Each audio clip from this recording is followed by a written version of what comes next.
All right, now we're back in the saddle. So with that being said, what's up? What's up? It's the Arthur Moats Experience with Deke. I'm Arthur Moats, and that's my main man, Deke. What's good, bro? Hey, man, just looking at these 15-second delayed, they are muted comments as we were laughing about that situation, man. But yeah, baby, you know, this is how we do over here, man. It's a victory Monday. It feels great. Man, awesome experience yesterday at the game. That a lot was of fun, blast, man. Bro. That was a lot of fun, man. Yeah, that's gonna be a good one. That's definitely gonna be a good one right there, man. Shout out to everybody we ran into as well. Hell yeah, man. I mean, all over, bro. Because we weren't even at the tailgate, and there's people popping up everywhere talking to us. Yeah, we didn't get a chance to get to the tailgate, man. Still had us on a little bit of a runaround, man, doing some pregame stuff. A very fun interview that we did with Larry Brown that'll be coming out as well later this week. But yeah, as a whole, man, the people that we did get a chance to talk to, interact with. Awesome from all over too. Well, we ran people buying us drinks and Anchorage, stuff. Alaska, Mississippi, North Carolina. Like you said, the homies buying us a drink. Like, it was a cool little vibe, man. All day was a cool vibe, man. Amazing game. Yeah. Heck. How about that vid at the end, huh? Hey, yo, that vid is awesome, bro. Awesome, bro. Hey, that's why you get paid the big bucks, ladies and gentlemen. That's why Deke gets paid the big bucks. Dude, I'm telling the whole scene was perfect, bro. Because like, it was perfect. You get you dancing in the background is so funny, man. It's so funny. Every once in a while, I will publicly let my hair down. Yesterday, I was letting it down a little bit. You see me off camera. So you know, like, we gonna cut up a little bit, but we barely do it on camera like that. But it was like, you know what? The energy, the atmosphere, it was just perfect, man. See, it's what happened, man. Wifey and mother-in-law came to the game, and I started acting crazy. I was gonna say, man, that might be on them. Well, remember, mother-in-law. Every time she comes to a game in Pittsburgh. Oh yeah, you told me that. Her first she might game have to keep going. Funny thing, her Titans and Browns. Her first game in Pittsburgh was 2014. Second time we played the Ravens. Right here at home in Heinz Field, we blew them 6 out. touchdowns. Yeah, that was her first game. Yep. So ever since then, she's like, yeah, every time I come, we win. I'm like, you right. Might be on to something here. Well, she lives here now, so it's definitely feasible. No excuse. No excuse anymore. Titans game. No excuse.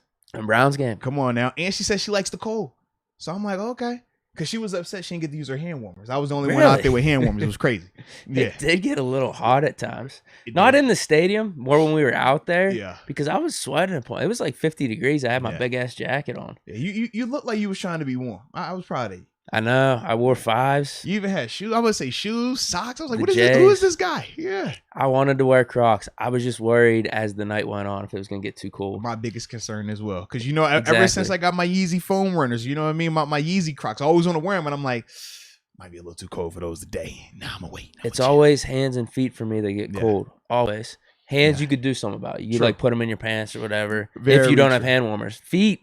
You're stuck with your feet, man. Especially if you don't have the foot warmers. And if I was going to wear Crocs, I probably wasn't going to have feet warmers. Wifey would have had you, though. You know, Wifey come on deck with those. I didn't know if I was going to wear socks, though, actually. I was going to just go. That would have been bold. That's what I mean. You can't raw dog the foot warmers. I don't recommend that. Because I wasn't liking the fit. I had my black sweatpants on with like the white socks. It wasn't looking good even with the black socks. I never knew that you cared about appearance to that extent, man. I do and I don't. I do and I don't. Say, I had the white sock show. I will feel it's got to be the perfect Deke fit. You get what I'm saying? Oh, that's what it is. Okay.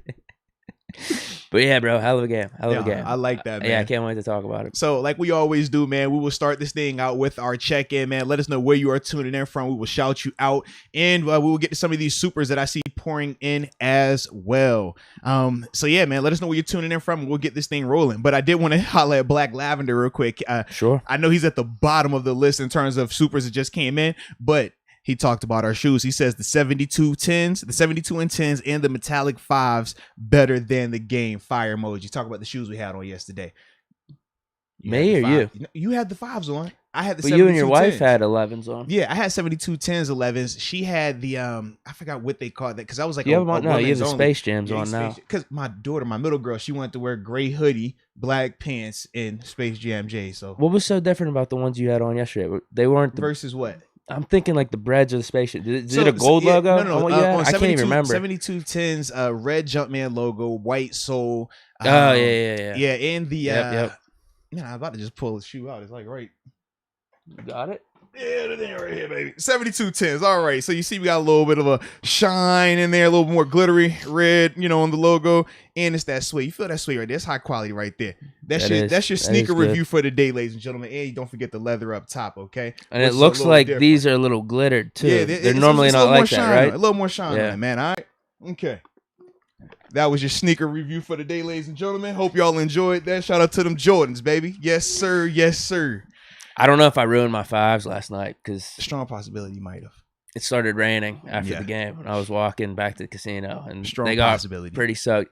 Here's the thing: I barely wear them, so they look good. Just for me to wear them to games is like probably the one time out of 3 or 4 other times I'm going to wear them throughout the year. I like them. Yeah, thanks, man. Thanks, man. All right, where we tuning in from, man? I got B Morte 3800. Tuning in from Baltimore. Then we got Random Guy. What up, Random Guy? Tuning in from Mexico. Well, hola, Random Guy. Shout out to you, my friend. Shout out to you. We also got James Panzarello tuning in from the 909 Upland, California.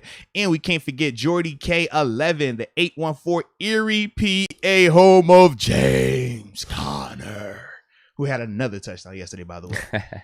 Yeah, lighten them up, lighten them up, lighten them up. We got Jacob Lacio, the 919 NC in the house as always. And he's on that big loud gas, ready to travel the galaxy alien style. I like it, my friend. I like it. And then we got Shoot the Rock, man. We might have to hear from him a little later. I think he did call in, if I remember correctly. He says he's in class in the 563 Du Bois, Iowa. All right, what you got on your end? Well, Some Swag Gaming is saying great sneaker review. Oh, sweet. Okay. Appreciate you. This is weird. Maybe not, though. I'm starting to understand. The dude's username is Baltimore Steeler. Mm-hmm. Maybe he's just a Steeler fan in Baltimore. Yeah. But he says he's coming. Actually, this makes no sense. He's saying Buford, Georgia now. Okay. That's where he's tuning in from. So I don't know what's maybe going he was on. Born in Baltimore. Yeah, no Steeler clue. Fan, lives in Georgia. Okay. He's confusing me. Train a Steel Diva. You didn't do her, right? I didn't do it. No. That sounds. Yeah, go ahead. Oh, sorry. You didn't do her, right? You didn't give her a shout out. Thank you. No, I did not give her a shout out. That is correct. I did not give her a shout out. Yes. Well, she's always tuning in from her 3 spots. Stone Mountain, Georgia. And I lost her in the chat. And then she had the other 2. Okay. Stone Mountain, Georgia, Trenton, New Jersey, and Honolulu, Hawaii. Steelers Forever, tuning in from Jacksonville, Florida. Mm-hmm. He says, how do you become a super? And what is it? Super chats, I think anyone could do. Yeah, anyone could do a super chat. That's just when someone pays to have their comment read off. And I think the pricing varies because we've seen them vary from 99 cents to, I think, was it Knight Rider 16 doing the $50 chats. It's up to you, whatever you want to donate. For us, we look at it as, anything you contribute is always, we appreciate. And that's why we make sure we take a priority of reading those off versus regular comments. We still get the regulars in there sometimes. Hit the regulars, but it's just those get a little bit more priority because people are paying for those comments to be read. That's all. And we say the more you pay, the higher your priority is. We stop whole shows when it's 20 and up. Yeah, 20 and up. We'll stop it. Yeah. Knight Rider came through with them 50. He was like, "Yo, I don't care what we're talking about. We're gonna read this." Okay, so that's the whole supers thing. Yep. James Brugger. Okay. 704. Miles Harrington. He's always tuning in. Tampa, Florida. He's just smoking on that Ratbird tonight. Hey, we got some Ratbirds smoking on that pack in stadium. Woo! In the stadium, yeah. Gold style, bro. Let's get it, man. Let's get it. All right, we also have Wilhelm Garcia tuning in from Compton, California. Shout out to Compton. Wendy Johnson, Long Beach, California, man. Shout out to the LBC. You got Martin F tuning in from the 915, El Paso, Texas. And Andy Lucas tuning in from your reigning, defending ACC champions, University of Pittsburgh. Hail to Pitt. Let's go. And we got Jack Henderson. Says, hey, y'all tuning in from Cedarville, Ohio, the 937. Good weekend for Pittsburgh football. Man, it was a great weekend. Absolutely. Kenny Pickett. Oh, yeah. Big time game, one display, win the ACC championship. Heisman's going to be tough for him. Yeah. It's going to be tough. Bryce Young played pretty damn good in the SEC. I thought if Kenny Pickett could replicate his first half, throw at least 5, maybe 6 touchdowns in the second half, then it'd be a toss-up. Yeah. Worst case, maybe it would be the edge to Pickett, but it's going to be tough. It's going to be tough. I would agree with that. He's going to go, though. He's going to get invited. Yeah, he should be, if he doesn't win, he should be 2. So I'm trying to think, in terms of invitations, is he the second one since Larry? Oh, definitely. Because I'm trying to think, has anyone been from Pitt? Shady was always kind of in the mix. But he wasn't a finalist, though. No, there was like Heisman hype for him. Dion Right. Lewis, the 1 year I was telling you about. But his hype came after his freshman year because he came on the scene freshman year and just lit it up. Yeah. We gave him hype going into his sophomore year. He just didn't do as good sophomore year. Gotcha. Not really by his fault, any fault of his own. I think we just started giving the ball to Ray Graham a little bit more. We had a nice little 2-man backfield. Yeah. But no, you're right. Since Fitz, like this is still significant. We've had good players. Like John Baldwin was awesome. Yeah, nothing to the Heisman caliber. I like it, man. Kenny Pickett, it's exciting. Pitt back on the board. It's exciting weekend for Pitt. Not only him, but the team. I mean, win the ACC championship. That means a lot. Yeah. And shoot, and it wasn't just for Pittsburgh sports. Shout out to my JMU Dukes. I wanted to ask you, is there anything going on with you? Yeah, man. You know, JMU, because we had the bye week that first round of the playoffs, so we had to wait. You know, I didn't want to be an insult if they were already bounced or something. Oh, that's why no. So we went ahead, won 59-20 in the second round of the playoffs. We'll host again this week versus Montana in the quarterfinals. I mean, this is what we do. We're trying to make sure we send everybody a nice message at the FCS level to let them know that, hey, we appreciate all the years of us putting our foots in y'all behinds. And just because we go into the Sun Belt next year, don't think it's twisted. We still got time to give each and every one of y'all one last slacking before we get up out of here. And that's what we're going to do. Moving up to the D1 level. So we proceed in how we proceed. You know, man on a mission. We got unfinished business. That's our hashtag right now. You know, we might need to get the Arthur Moats experience with Deke Bull. I don't know if it has to be a bull, but something. I think we need to do like a home at home, Pitt versus JMU at some point. I don't know how we can influence that at some point. Is it a 2031 game? We'll figure it out. We'll figure it out. Now that we've made the jump, we'll figure it out, man. That's what I'm saying. I was definitely excited about that, man. And they play this Friday on ESPN2, quarterfinals matchup, 7 p.m., man. So tune in, big boy ball as we always do, man. Bring your hard hat. Shout out to Cole Johnson. Weekday game, huh? Weeknight game. That's Friday night, 7 p.m. Not that Thursday nonsense y'all play on. Friday night. Yeah, don't get it twisted. So for these supers, I'm at Allen T. All right, you're at Allen T. Okay, so I got two ahead of you and we'll be fine. All right, first one is from Martin F. Shout out to Martin F. He says, hey, guys, great day. Victory Monday. Yes, indeed. Just saying hello early because I won't be able to watch. Gotta work, sad face. Yeah, I feel you. I had to work this morning too. It was actually a little different for me going in. We went at 10 o'clock versus my normal noon show. Oh, yeah, they're messing with our time slot. Hey, man, I'm like, come on, bro. You know, we usually in the mornings first, bro. What you doing? I'm sure the West Coast people will enjoy this 1 o'clock start versus the 9 a.m. start. But yeah, man, you know, every once in a while, everybody got to work. I feel you on that, Martin. Nice way to be responsible, but at the same time, proactive. So shout out to you. Then we also got CDs 86. Shout out to CDs 86. He's just saying big mood because it's a big time victory today, man, and that's the energy that we will be on all day today. So definitely loving that. So yes. So now you should be caught up. Allen T. Yeah, let's get to Allen T. And I'll put this Steelers Ravens recap up, sure, even though it's blocking a little bit of this terrible time. Do y'all see this? Matter of fact, hold on, man, because we didn't get a chance to talk about this setup real quick. It is pretty nice. I'm gonna take that off real quick just so I can talk about this for a second. You should. It's holiday seasons, ladies and gentlemen, and I don't know about y'all. I'm a big holiday guy. Y'all know I celebrate. What was it? Halloween like a crazy man. Unfortunately, I got sick during that time, but you know I'm a celebrator. So now that this holiday season, you can't say Christmas because I know not everybody believes in Christmas. I got that. You know, we got some Hanukkah out there and everything like that. We just went with a little festive Grinch tree. Bing! And you know, we had to have a ball up there because just cuz. All right, just cuz. But shout out to this terrible towel too, man. It's undefeated, by the way. It's an undefeated terrible towel. It is. It is. Man. You know what we might need to do? Could we get like a box or something and like elevate it? You might need to, man. Let them know. You know? Oh, you want me to bring it? Well, a little sneaker box or something. Why not? Okay. Bring it too. I'll bring one. Yeah. Now, Allen T. Now we can put the topic back up. He's taking shots at me. Uh-oh. He says, I don't know how Deke can call former Steeler and a great friend of Ben a fake fan. I think he's referring to the Shazier comments. And a hater. Yeah. But Deke says negative things about any other Steeler all the time. Ooh. What is your response, my friend? What is your response? The court is calling you out. They want to hear your response. Is Deke a fake fan? Uh-oh. I think the comment of itself almost speaks for. I mean, that's kind of like the humor in it now. Like that's.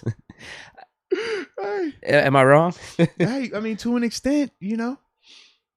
But you know, like it ain't that deep. it is that deep. Yes, it is. Yes, like, it come is. on. Yeah, like I laugh when people call me fake fan because it's just funny. The Pick back and forth is hilarious. Nah, it is pretty funny, man. So that's my response. That's my response. I think when in doubt, fake fan him anyways. Just call him a fake fan. When in doubt. I think you called me that a couple times in the vlog actually. I did because you jinxed us, bro. Oh my god! Hey, y'all gonna see in the vlog. Yeah, you don't want to bring it up now. I could not believe it. I said it as a joke. And we're gonna talk about it. Okay, so look, in the vlog, you will see a scenario pop up where I'm calling Deke out because the field goal that Boz missed. Prior to him missing, Deke looks to me and he says, "Yo, we're gonna score right here." But Boz is going to miss the kick. I was like, watch. Boz will miss it. Though. And I laughed and I'm like, bro, why would you say that? He's like, well, you know, it's because Tucker's in the building. And we just kind of go back and forth like, all right, whatever. We scored a touchdown. We're hyped. We forget all about it. The kick is missed in an instantly light bulb moment. Deke, why did you do this? You jinxed us, Deke. Yeah. It was... I really felt like... I could not believe it. I was really hurt by you saying that and him missing it, bro. It was like... me hitting a tee shot on 17 with way too many beers in my system. Like, it was terrible. Yeah. It was a rough because I watched it again, and that's what I was wondering. Bad snap or something. Yeah. I'm like, I don't know. I literally don't know what he did. Yeah, I don't know what he did because I was even looking to see, did they get pressure on him? He kind of had to adjust where he was kicking it. No clue what happened there. But then he came back, like bouncing back. Just goes to show his mental toughness. But he definitely jinxes. And he didn't actually bounce back because he still kicked one out of bounds. He kicked one out of bounds. He did make the one field goal, though. Yeah, but the field goal was sandwiched in between the miss and the out of bounds. Yeah, that one out of bounds was terrible. Yeah, that put him in position to score. I mean, they go and score on that drive. Remember, it was just the 2-point conversion that missed, but they score on that drive, man. All because of you. Yeah. All because I will say this, though. Like, that goes hand in hand with some of my other predictions, though, throughout the game. Like, I thought I was pretty on point. Yeah. Like, that was the sad one, though, unfortunately. It was just like, bro, I'm on the money with my takes today. I still can't believe you. Oh, that was bad. Oh, Jinx-a-Rooski. All right. That was bad. I was CDs? CD's 86. He says, your voice is back, Deke. Bro, that was... I didn't realize I sounded like that. I didn't either in the moment. Hell. In the moment, you didn't sound like I remember hearing you clearly. It's I watched that vid. I'm like, whoa. That's what you sound like, boy. It's borderline back. I mean, it's probably like 80% right now. You hear I'm over here soft speaking. I ain't trying to... Travion Sanders came all the way from LA for my first game. Let's go. It was epic. Pittsburgh. It was epic. Pittsburgh is a dope city with really cool people. How about them Steelers? Nah, facts, man. Facts. Awesome people out here in the city, man. And glad that you was able to come out there. If that's your first game, like imagine that was a great game. I think there was a couple people we met that were like, yeah, this is my first game. No, absolutely, man. Absolutely. And like I said, man, just major supporters of the podcast, man. How many people we ran into? Yo, we love the show, man. Moats, Deke, love y'all, man. Like, y'all make us feel means a lot. Good, man. We really appreciate y'all from the heart, man. Next World. We smoking on that Ravens pack this week. Oh, yeah. Big loud. Big loud. Temple, Texas. Let's go. Scott Mitchell, give TJ all the hardware. He deserves every penny. Yeah, it's case closed, dude. I think it's case closed. And no practice from here on out for him either. Because he was a non-practice participant this week. Yeah, him and Ben with the COVID stuff. Yeah. They come out and play pretty good. Yeah, we're not asking any questions. From here on out, they're not allowed to practice anymore. Like I said, just keep them from the facility. I'm flattening all their tires. Okay, I'm gonna make sure I tie him up, do whatever he has to do to keep him from going to that facility. But that was, that's that TJ Watt right there. Yeah, you're seeing all the stats out there. Was he have like 16 and a half sacks, which is a couple more than Garrett, and he's played less games. Yeah, he's tied the Steelers single season record with Debo at 16. He's 2 games short. We have 5 more games left. Yeah, you're right. Exactly. Yeah, he's 2 games short. It's crazy. It is absolutely crazy what he's doing.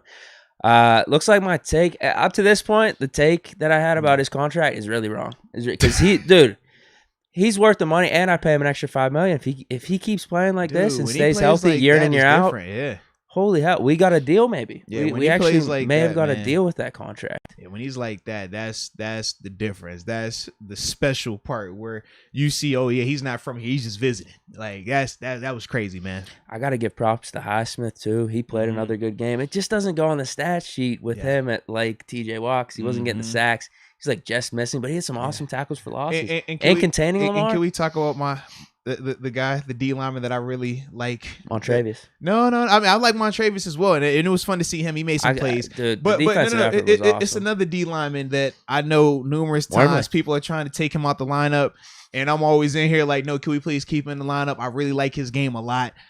What's his name again? You gotta pat yourself on the back. Chase Wormley. That's what I called him, right?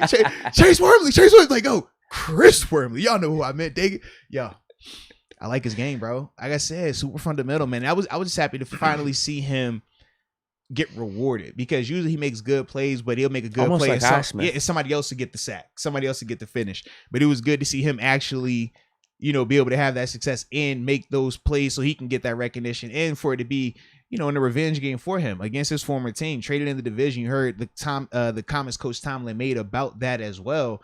I mean, to me, it was really cool to see that, man. I missed those comments. Did he say that after the game? Yeah. He was like, essentially, man, when a team trades you within the division, they're letting you know what they think about you.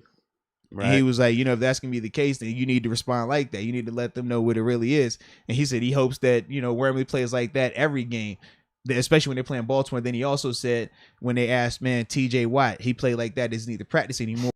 Coach T says, yes, he will practice, and no, there will not be music. Yeah. Yes. Yeah, I was like, go ahead, Coach T. Let's get it, man. Dropped a little one-liner there. Let's get it. I saw a stat pop up on Twitter. Not a stat. It was a betting line. I think TJ's plus 200 for Depoy. No, he took a jump there. Yeah. Well, either way, that's still good value. Plus 200. I really think it's signed, sealed, delivered right now. 16 sacks right now. 5 games left. So how's it signed, sealed, delivered with 5 games left? He's just playing so good, dude. I'd even say up to this point, I don't think it's signed, sealed, his delivered, impact man. over anyone else right now when he's in the game. We were singing a different tune a week ago. Yes. I would have still had him as my front runner. He did no show. He's had 2 no show games. Packers, which added to his stat line. Right, but all I'm saying is like to just say a week later that it's like locked up. It's like 5 games left, 5 weeks left. That's all I'm saying. We got new information, man. He balled out. The whole defense. I was so impressed with the defense in that game. Nah, they look good, man. So they played at a high level. Now, there's a couple guys we'll probably get to that they're going to bring up in the super chats and stuff. Absolutely. So that was Scott Mitchell. Next, we have Black Lavender, the 72 and 10s. Oh, that's what we was talking about with the Jordans. Oh, okay. Yep. You wanted to bring that. Yeah, I got you. That's why I said I had to talk about it early on, because you think I was going to miss an opportunity to talk shoes? Come on, baby. Shoes, Victory Monday, and my JMU Dukes one. And we got this little Grinch tree in here. Come on, baby. Y'all better stop playing. Let's go, UW. Good Victory Monday. Deke and Moats from Indy. My Cowboys are bowl eligible. They are, yeah. Wyoming. Mm-hmm. Good for them.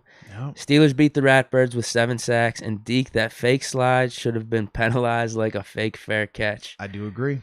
Yeah, I agree. Yeah. It was sick, though. We just admit it was sick. Yeah, it was dope and sad. It's one of them things, it's like, man, you don't know it needs to be a rule until something like that happens, but I'm glad that it happened for the University of Pitt versus it being against them. You know what I mean? I feel like we would not have been as open about it and laughing about it. But definitely not. Yeah, but it was an epic play, though, when you watch it. Like, that was pretty dope. The coordination, man. It's like, it was dope, bro. Whenever you see it in slow motion, wait, how doesn't something buckle here? How doesn't he hurt himself? That was dope, bro. Or just the creativity. How doesn't he go down even with his? I don't know. Yeah, think about the creativity, because you think about how many elite runners we've seen, quarterbacks, and none of them have ever. We've seen the fake pumps downfield. We've 30 seen yards downfield. Right. We've seen Russell Wilson fake like he's gonna run out of bounds and then keep going up the side. We've seen that, but we've never seen the fake slide. So for me, I was a fan of the innovativeness of it. Just didn't like the manipulation of the rule, because I already know like the bind that it puts those, and even at college more so, because they kick those dudes out. At least at the NFL level, it's just a 15-yard fine. But college, it'll be like disqualified, they'll from throw the you game. out the game. Yeah, so that's the part where I'm just like, you're not gonna have to fix that one. But it was dope though. I think we all can agree on that. Yeah, you can't be having that, because it makes the defender second guess. Yeah, I mean, they get in trouble for jumping over the players that are sliding, not even making contact, just jumping over them. So it's like, you can't have a defender not be able to jump over the guy, not be able to hit the guy, and have to react to the fake slide. But going back to what he's talking about earlier, though, in terms of the Cowboys chat, thing about that linebacker, Chad Muma, they were talking about NFL.com in terms of him being one of the guys rising up draft boards, and I'm talking about him for the Senior Bowl as well. Where did I have him? I didn't have him, but Right, the article I saw one was of the like guys was around talking 9 or about him. something. Yeah, they were talking inside about linebackers. Yeah, they were saying that he's moving Uh-oh. up in the draft board. They were talking about how he's just very productive, instinctive player. Some of the things that, like I said, when I watched him, I was like, okay, I can see that already. But yeah, they were talking about that, and he was like, he's moving up draft boards and stuff like that. Yeah. So shout out to Let's Go UW, man. He's on to him early, man. I will say yesterday, I thought was a positive step in the right direction for Bush. Wasn't completely there. So we still might be looking for inside linebacker help. Yeah, well, this is Pittsburgh. We're going to draft a linebacker. We always do. This is what we do. But I did go back and watch Devin Bush every play, man. Way better performance than it was last week. And honestly, for the past 4 weeks, I thought as a whole, he played with a lot better effort. It wasn't the best or perfect by no stretch of the imagination, but it was really good. And just his actual playmaking. He was actually getting to the ball. He hit some nice tackles. And finishing plays. Like that to me was the biggest thing. I actually will do a film review on him later this week. It's just the timing of it. It might come out on Thursday. It might come out on Friday. You know, it's a short week right now. So we got a lot that we got going on and stuff like that. But yeah, I definitely like what I saw from him. Some coverage stuff he was doing. Just some decisive decision making as well. Things that hadn't been popping up on tape. It was good to see that. Some stuff related to just like one-off things with his coverage, 4 strong versus 3 receivers on one side, one guy on the backside, just different things that Baltimore was doing to challenge him a little bit mentally. It was good to see him respond because that goes to the film study part where you're like, okay, what are your study habits looking like? It was good to see that part. Then, like I said, just less of running around blocks. Remember we talked about earlier with Devin, some of the things he struggled with was if a lineman climbs up, he will try to go path of least resistance, backdoor it, and he takes himself out the play and cuts off his pursuit as well. But yesterday, you see him, he's fighting to get over top. Makes a couple of plays actually getting over top, and actually makes some of the plays even by not making it, by just flashing color because he fought over top. It makes, whether it was Lamar, whether it was Freeman, making them have to stop their feet and cut it back to the cavalry. Good football plays. So I was like, definitely a step in the right direction, man. It was good to see that. Just hate it had to come to all this criticism. I hate having to talk about my 5.5s. I hate having to talk about defenders negatively. But if that's what it took for him to get going, man, Lord have mercy. Thank you. I thought Schober played good too. They did. I'm telling you, man. He they had a both bad played play or well, two man. in the first quarter where the running back torched him. But after that, dude, he was in the mix for a ton of plays and helping contain Lamar and everything. They both played well. Like I said, it wasn't perfect. No. And that's the thing, because I know people say, oh, what about this play right here? What about that play? And sure, yes, absolutely. And we could do that with a couple of players out there, right? But as a whole, man, I thought Devin definitely played a really good game in comparison to where he's been at these past 4 or 5 weeks, man. Cash out. Got the Ravens pack in the air out here in H-Town. Let's go H-Town, man. TJ Watt, Depoy, and it's not a discussion. Let's go. All caps. I like it. Ravens pack, H-Town. They supposed to have that muddy drink down there too. That's how y'all do it when y'all in the H-Town on that scissor. Okay. Mamba, not Mamba. It's Mamba 24 forever. Oh, yeah. Gibbs. Let's go. Just giving us a nice little $10 donation. We appreciate that, man. Respect, man. And I wonder if Mamba is kind of pronounced like fast. Like, it was Mamba 24. So, you know, I like it though. Yeah, I get what you're saying. Yeah, because it's 24. So chat jumped. You might have to take over here. I'm at Richard Arbiza. Yeah, Richard Arbiza. Okay, yeah. So I got a couple in between. All right. Next up, man, Barilla 92. He says, Deke, don't throw Island on Akello and jinx him like Pierre. Best game by Bush since week 1. Kendrick Green stepped up big time. Yes. You want to go first on Akello, or how you want to do it, man? Yeah, he's 100% right. I'm not mentioning Witherspoon and Island together in a phrase, a tweet, whatever it is, because I was about to send one off during the game. I'm like, you know what? I'm not jinxing this. And I was about to do it this morning. I was about to do it before the podcast. I'm like, no, I'm not doing it. Yeah. He played great, though, too. We noticed it right off the bat. Definitely. 25. Yeah. Witherspoon's in. And then, he was locked down, bro. And then the tackling. And think about not just him. Who else came in? Justin Lane. Yes. Nice tackle from him. Yes. Both of those guys. I was very surprised that was the move, because we heard Coach Tomlin allude to potential changes. He was like, it could be potential changes in the starting lineup, potential changes with the depth and the rotation. And we were picking our brains like, well, who are they going to switch out? Offensive linemen, guys are hurt. Defense, where are you looking at? Guys are hurt, right? We're thinking linebacker, things like that. But it was different, man. We saw Pierre, and literally he did not. Special teams. He was special teams only. But it was funny, man. I was going back looking through some of the comments that people make in Lovin' Madden. Stephanie Ramirez, man, she killed with this one. She says, Witherspoon is in over the Island Boy. And I instantly started thinking that daggone song, Island Boy. I'm an island boy. And I said, yo, this is Deke's fault that Pierre has to be the Island Boy right now. And we just looking at him like, oh, baby, yeah, you stay over there right now on your island, okay? We don't want any parts of that island right now. But as a whole, man, I thought Akello played really well. Not just in coverage, the physicality stood out the most because that was the biggest question mark. We knew athletically he's gifted. Athletically, him and Justin Lane, they can give you some things that James Pierre can't in terms of their length and their speed that they play with. Some of the things that are a knock on James Pierre and why we highlight his technique more than his athletic ability. You know, we know that he could do that, but it was cool to see the physical part because that was the part where we didn't know what he was going to let. We haven't had to see him in roles where he has to tackle, where he looked bad in the Chargers game. Physical. Yeah, I mean, that was it, really. So it was good to see him not just showing up, but physical tackles. I mean, you watch him. He wasn't trying to be a drag down guy. He wasn't okay, run me over and I'm gonna trip you on the way. No, he was trying to put his face on something, man. So that was definitely good to see. And like I said, Justin Lane as well. And the reason I talk specifically about those two guys too, man, is you think about the criticism that they have had as well. Akello since the trade, people have talked about him. Well, even 49ers fans hate Akello. They think he's overrated. Justin Lane is another guy that, you know, people have pretty much written him off as well.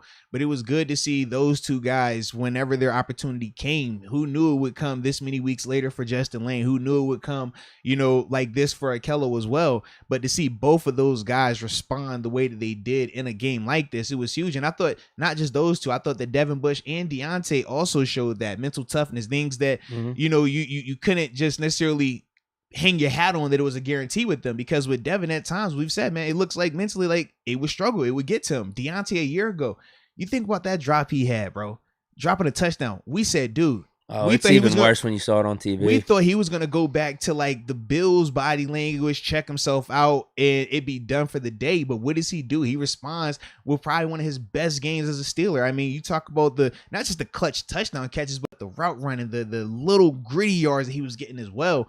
I mean, when you talk about that, that's a far cry from where he was a year ago this time, where he had a similar performance versus Buffalo, dropping a pass, and we're just like, bro, is it over for this dude right here, man? So once again, just seeing the mental fortitude of a guy like him was really good to see that, man. 100%. I got a couple things on Akello. So if he keeps playing like this is a big deal. This really helps our secondary. We didn't have Joe Hayden. Yeah. Joe Hayden comes back. You have him and Akello on the outside. Now you can put Cam Sutton on the inside. Yeah. And then our backups become Justin Lane, Trey Norwood. That's a pretty big deal. So hopefully he continues, because I know a lot of 49ers fans got out on him because he would have games where he looked like a legitimate number one cornerback and even better than Richard Sherman at times. They said he would lock down like Mike Evans, some of the top receivers they'd go up against. Then sometimes he'd go in the tank. So holding out hope. Can we just get 5 more games and then a playoff run from Akello Witherspoon here? Seriously, because if he's playing like that, it's a big deal. Game changer, man. It's a big deal. That was without Joe Hayden too. Yeah. And then second thing with Witherspoon is he almost had that pick too. I know. He pulled an Ike on us. Man. No, it was a dope play, man. Cover 3 concept, him being outside shade. It was a dope disguise, though. This is what people didn't see. Cam Sutton tried to pull a Troy Polamalu. Cam Sutton, before the play, he's down like he's about to blitz on the right side. So Akello has his outside leverage. So Lamar is looking at it thinking it's going to be a cover 2, which is why he puts the ball where he does, right? More on the inside. Play starts. Cam Sutton hauls tail down the middle of the field to get into that middle third. And then from there, you see Lamar at the last second trying to make it a little bit more out there. Akello does a great job breaking on it outside in. But, man, I'm looking. That could have been a pick 6. Dude, it looked like there was a ton of open field. It was crazy. But it was, like I said, Cam Sutton flashing in that middle makes him put a little bit there. And then from there, Akello's able to jump that thing the way he did. It was nice because if Cam doesn't flash and Lamar can put a little bit more with, man, it might be different because Andrews was on top of Akello. So in terms of like that placement of it, so it was good by both of those guys though, man. It was definitely impressive. We almost had another pick. I forget who it was. Lamar threw it right to him at like the line of scrimmage. And I know Edmonds tried to pull Polamalu and didn't get it. Yeah. Man, that would have helped. But hey, Yeah. we get the win, however it goes. No, absolutely. All right, we got Barilla 92. Oh no, yeah, we just read Barilla 92. All right, Alex Papamichael just showing a little love. And then we got the homie Vincent Murray. Shout out to Vincent Murray. Yes, sir. What up, baby? What up? He says, what up, Moats and Deke? 3 fire emojis. Moats, there's a very important message in your IG DM from me for this podcast. You'll understand why. All right, I will check that then. All right. Okay. Visa. Not yet. But, I did just see that we had a big contribution from Cam Letson, so we had to stop. This is a $50 variety. Big shout out to you, Cam Letson. We really, really appreciate your support. He says, what's going on, boys? Hope all is well. Shout out to Deontay Johnson, hashtag pay him. And as always, shout out TJ Watt, hashtag defensive player of the year, hashtag GOAT. Yeah, Deontay Johnson is definitely playing himself into some money. We dropped that film review where we were saying, man, is he on a Pro Bowl caliber season? Yeah. And I mean, his numbers are really good. I mean, if he can have more performances like last night, especially last night, man, he'll be in contention. Been doing it, though. Like, he's consistently, like, floor, usually, like, 80 yards. But then he's been stringing off some of these 100-yard games, too. And a lot of catches. Finding end zone. Yep, absolutely, man. So with him, man, I definitely think he's a guy that has played himself into that contract. And I think right now, these next 5 games plus playoffs potentially can just make that number go up. So that'll definitely be interesting to see with him, man. But really impressed with Deontay's play this season as a whole. And with Deontay, in terms of like future contracts and stuff, our only concern with him was always about the drops, not the TikTok shit, the off the field stuff. Like, he doesn't do any of that. Nope. So he would be a really good investment for the Steelers, I think. I would agree. All right, we got Jordy K11. He says, if Ben is done, his last home game against the Ratbirds was vintage. Last 3 drives, 10 of 11, 138 yards, 2 touchdowns, and a perfect 158.3 passer rating. Let's go. Yeah, man, we didn't talk about that, huh? The reports that came out over the weekend that this is going to be Ben's last season. He's, already told his close circle of people, teammates, that he's going to be retiring. Yeah, if that was the case, that was an awesome Big Ben last ride performance. I would agree with that. What did you think of the report? I mean, my initial reaction is like fake news. Now, I know Schefter obviously has some pull, so maybe where there's smoke, there's fire, whatever it is. But at the end of the day, we didn't hear from Ben when the report came out. So I'm like, this is stupid. This is like the stupidest thing ever. He is 39 years old. There was always the potential that he could retire at the end of the year. But we haven't heard anything from him. So whenever we heard his interview after the game, I'm just going off that, man. Like, no matter what speculation's out there right now, we still have 5 more games. Like, we go 5-0. We have a playoff push. Ben plays awesome. Yeah. So, bro, I'm with Ben. Like you said, I'm doing this one game at a time. If there is validity to the report, it just doesn't matter. It really doesn't. Because a lot of things can change over the next 5 games for the Steelers organization and for Ben.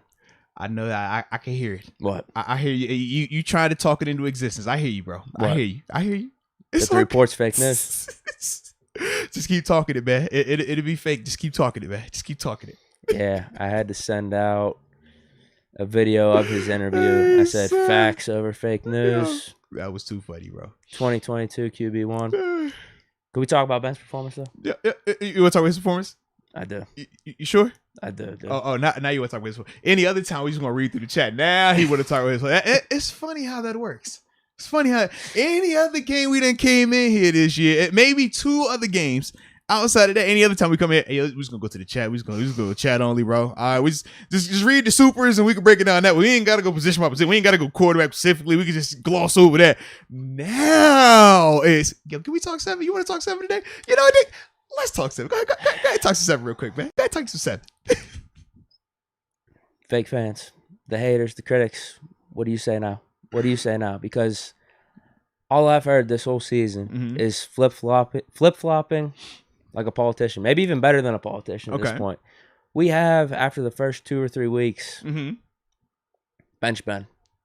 He's done. Never want to see Ben play another snap. Yeah.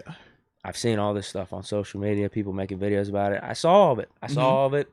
And remember my post. Me, Batman, and Ben. What was the one thing we all had in common at that point? The city turned against us. The city, unfortunately, like I would provide forgiveness. I would.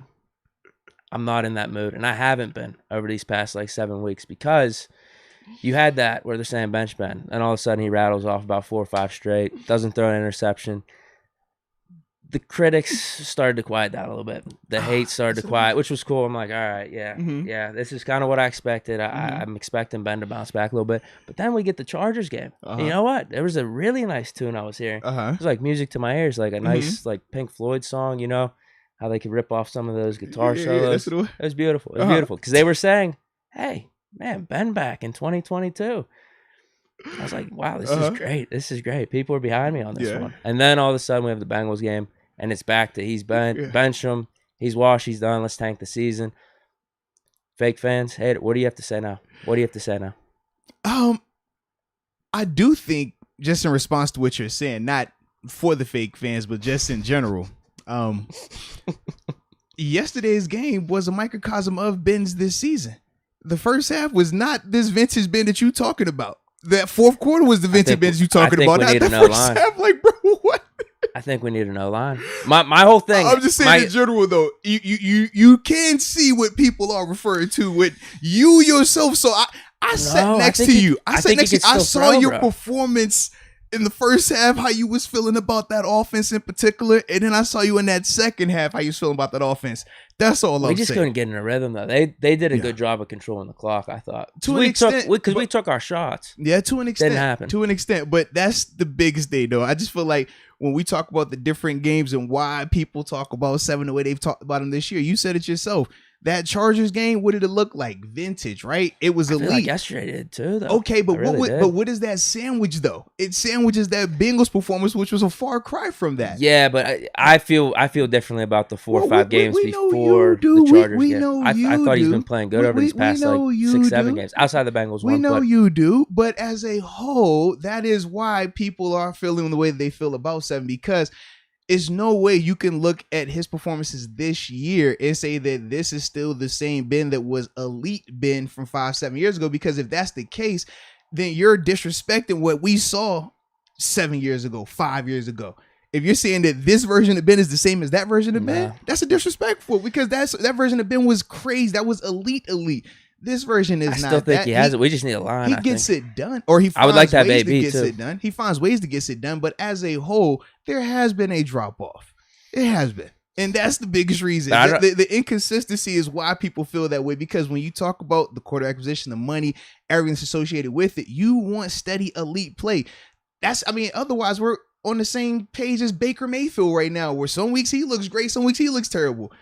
Joe Burrow, some weeks he looks great, some weeks terrible. It's like, we don't view Baker as a franchise guy. We question if Burrow's the guy, right? But yet with 7 doing similar things this year, we just pick and choose when you want to bring that out or not. That's the biggest reason why people be getting crazy. No, my consistent slogan, phrasing, whatever it is, I've just always thought Ben can still play and he can still play at an elite level. I think he needs some better help around him in terms of the offensive line. It wouldn't hurt to have like a bona fide receiver 1. Now, Deontay is getting there. He's getting, I don't know if he ever will, just because kind of how we talked about. I don't know if you can ever get to like that AB range or even like Devontae Hawkins, especially with his frame. That's the main thing. Yeah, AB for his side, like Steve Smith, those are like outliers. Like it's crazy. But they were still jacked. They were jacked. More physical. They were jacked receivers, man. Yeah, my thought is just, I think he can still play. So like if you put him on that Browns team with their weapons, their offensive line, same thing with like Brady and the Bucks. You put Ben on the Packers with Devontae Adams, their line, their running game. Like Ben's gonna have way better performances than what he's been having with the Steelers. Okay, I just think our line's not there, and kind of the pieces of the offense aren't completely there either. That's all. All right. Well, hopefully our roster will look like one of those rosters you mentioned before. That's what I'm talking about. Because if it doesn't, then no, we're fine, bro. We just beat the number 1 seed in the AFC, though. Look how we were. I hear you. I feel good about what we're doing. Especially with the defense. I'm so impressed with the defense, man. That was an awesome defense balled out, man. Defense balled out, man. You think about the Minka interception 2 weeks in a row now with a turnover. That was huge, significant, man. Took points off the board. critical points when you talk about how the game played out, man. Yeah. As a whole, Pressure though, by man, they TJ. sacked Lamar 7 times. Most he's ever been sacked in his Could career have been as like well. 10. Yeah, I mean, but that's that's Lamar, as impressive as that performance was getting him down. We're like, yo, we still should have had more opportunity. We still should have got him more. But yeah, he is a special player in his own right for a reason. We definitely saw that, man. Kind of hurt. Yeah. But at the end of the day, it was very bend but don't break for us. No, seriously. Because you even said that. We were one of the drives. They had a nice little drive going. It was, in between the 20s. Yeah, they moved it. And you were like, I'm not concerned. Yeah, they can move it, but every time the field would get condensed, up until that last series, realistically, when that field would get condensed, they would struggle. And it was like, okay, man, we'll still be fine with this. Crazy still that they went for 2 at the end of that, but I'm glad that they did, and we got up out of that thing. Yes. Where are you at? I'm still at Arbiza. Right, you're good. I got one ahead of you. I'm on Black Lavender. Black Lavender says Devin Bush is still a bum. Oh, Lord. Now, we didn't say it was the greatest performance ever, but step it in the right direction, a huge, sure. not even just a step. Oh, huge. He took a big step. He was a big stepper, a big step in the right direction. Now, is it going to show up in terms of a ton of stats? No, but I will say this, the exact same way for the people that watched that film review I did on Montrevious Adams, right? And I said, dude, even though he doesn't have a ton of stats on paper, he's impacting plays. He's having a positive impact on the defense, and we saw that yesterday as well. Devin Bush, yesterday's game was a very similar performance. Like I said, that's what the biggest reason why I want to do that breakdown, because it's like you'll see the stats and you're like, oh man, he had like 2 tackles. Oh, it wasn't nothing crazy. He wasn't doing anything. But it's like, yo, he did some stuff yesterday on tape where it was like, man, this is significant. This is what we drafted you to do, and you're showing up. Yeah, you're looking like what we want in spurts. Now, it still was inconsistent at times, but it's a step in the right direction. Oh, for sure. Yeah, now we're at Richard. Now we're good. He says Deke boycotting the season next year if Ben is gone. I go out with Ben. Is this a Ben Pouncey scenario? We did have that conversation, right? Of what if Ben doesn't retire? He goes play for another team. Is Deke gonna get Ben's jersey for another team? Would he root for Ben on another team? Yeah, that's what we're trying to figure out, man. I would not get his jersey. I would be more pissed about the Steelers organization for sure for letting Ben go. I would be pissed about that, but I would not get his jersey for another team. I would be paying attention to Ben. What if we went ahead and won the Super Bowl while we got this new quarterback next year, though? Huh? If we won a Super Bowl, if we won it next year with the new guy, kind of like Brady with the Bucks with Jameis when they left. Jameis leaves next year. Brady comes in and wins it. How would you feel about that scenario? Ben's still playing. Yeah, he's still playing. Yeah, just somewhere else. Maybe he's in New Orleans. Okay, so hold on. He could be in New Orleans. Because how I view the scenario playing out is if we let Ben go, we're a dumpster fire. But in the scenario we let him go, we win a Super Bowl. I'm happy. I'm happy for the Steelers, man. I am. How happy? I am. No, dude, I am. I how trust happy is happy? Very like happy. 1 to 10? Like, dude, Super Bowls matter. 1 to 10? 10. Okay. 10. What if we lost in the AFC Championship? Where's Ben at? Where's he at? Is he in the Super Bowl? Nah. Other conference? Does he beat us in the AFC Championship? 6 wins. Huh? 6 wins. Oh, yeah, I'm happy for the Steelers. Is Phillip Rivers like with the Colts? They make the playoffs. Yeah, they make the playoffs, but they lose first round, and we go 2 games further. We go. I mean, that's a good decision by us. Okay, it's a good. Yeah, that's a good. I don't see it playing out that way. I feel like wherever Ben, like if he went somewhere else, they're gonna win. He'd be going off, and we're looking like shit. That's what I would think, and that's why I'd be so pissed. Okay. Just check. All right. Like every Ben touchdown, I'd be retweeting that shit. Like Colbert, you idiot! Come on, bro. Like this is terrible. But no, I wouldn't get his other team's jersey. I would. Okay. I'd be paying attention to what he's going on. Like I'd watch his games for sure. Okay. Just check it. But obviously, I'd watch all of our games. Okay. I'd just be checking in. Sure you would. You don't believe me? Not a chance. You actually think I'd get his jersey? Absolutely. I would not. I would not. You'll be in this joint over here. Nope. Man, let him be in Tampa. Come on, Bucks. Come on, man. This red look kind of good on me, baby. Come on. Oh, he in Detroit? Man, you know blue match my eyes anyways, man. I love me some blue. Boy, I can see you talk. I told you 7 was the GOAT. Yup. I will say that. Yes. I'm not going to be rooting. I'm not going to be rooting. In every game, you would come in here, bro. Every game you would come in here, you going to give me 7 stats of whoever this current quarterback is stats. I would do that. For a fact. I would do that, but that's not saying I'm rooting for him or the team. But I'm letting the Steelers know be rooting for him, how stupid they were to let him go. No, I would not get his jersey. I wouldn't be. I'd be rooting for the Steelers. Steelers are my squad. All right. Yeah, I told you there's no second teams like that, but I would. Okay. I mean, he'd still be my favorite player though, for sure. Just check it. Hopefully, we don't have to find out. Hopefully not. I Hopefully mean, we don't have to find that out. might be a nightmare for me. Yeah, I don't want us to have to find that out. I really don't. Hopefully it's just a smooth. He's retired or whatever we need to do. I'm talking about the transition. Whenever the transition takes place, I'm just for your sake. Like I said, I don't. It doesn't regardless if they keep him, if he stays, retires, cut, whatever. It ain't gonna bother us now. I'm gonna enjoy it because either way, I'm gonna be happy that you happy, or I'm gonna be happy that you sad. But either way, I'm gonna be happy. All right. Tommy Vincent, happy Monday, fam. Aside from the obvious, has Deontay in parentheses. Yeah. I think A-Dub. Oh no, he's coming up with nicknames. We shouldn't come up with any nicknames. No nicknames. No nicknames. Hello, Witherspoon. I saw people saying big. I saw people trying to say Big Worm. No. It's Chris Wormley. A-Dub's a good one though. I do like A-Dub's good. Well, I do like A-Dub. My only problem is I know what A-Dub. Aaron Williams when I was in Buffalo. That's my A-Dub. So I'm like, it throws me off a little bit, but I do like it. Said he balled out yesterday. Was locked in all game. 100%. Yeah. 100%. Nah, he looked good, man. He looked real good. If he lives up to his hype, he's the number one corner we need. King Starboy 7. People are still doubting Big Ben. It's just sad. Let's go, UW. So what are your guys' opinions on Dan Moore's job Sunday? I think it's one of his best games. It's not a bad point. I saw him moving some people here and there. Not perfect, almost like Bush. Not perfect, but... And I'll say Kendrick Green, I thought he played well, but the Kendrick Green definitely played well. He was a lot just more physical. He didn't look little all the time out there, but the guy that really jumped off the screen and turned everybody's head was John LeGros. Bro, like not bad. Yeah, that was his first NFL game. Going back and watching him on tape, man, I loved his pop coming off the line of scrimmage. Had a little bit of athletic ability out there. It was like a different style because with Dotson, he's more of like your physical, people mover, but with LeGlue, it was a little bit different because he's a taller, little leaner guy. But as a whole, I liked his physicality. He had some really good finishes out there. Actually, I plan to do a film review on him as well, just because it was like, we got an A-Dub one coming. I want to see an A-Dub. Listen, man, I'm feeling really good about yesterday's performance.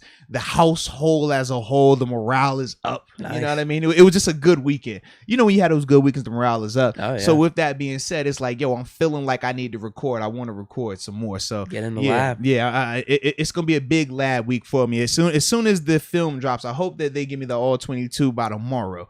Worst case Wednesday, but as a whole, man, I definitely gotta have that out there, man, because those guys played well, and I do think with some of those guys that I'm interested. Like newer guys to the him. team. For me, I don't know. I get more excited about breaking down a film of Montrevious because he's new versus me just giving you Cam Hayward, TJ White. It's like, we know they're great. We know what they can do, but it's like, what about this guy right here? Let's check that guy. So that's why I'm gonna hit those three. How good really was his game? Yeah. So it's gonna be dope though, man. Yeah. Next world. Big Ben out here making plays and TJ Depoy, no doubt. Let's get it, man. Let's get it. No, dude. TJ, he showed his tail off, bro. I'm so wrong on my take right now. We were both wrong. I was wrong about us winning. I mean, us losing, which I'm good. Oh yeah, you got it. You got to pick the Vikings this week. We both got to be excited about this. Heck yeah, I'm all for it. I'm like, yes, if that's what it takes, let's do it. I'm on board. This could be the formula. If that's what it takes, man. Because I think the team needs a little chip on the shoulder. They do. They can't. Because they can't. I don't know what Clark and them are saying right now, but I think you need to. Yeah, that's what I'm saying. I think you need to keep giving like a negative.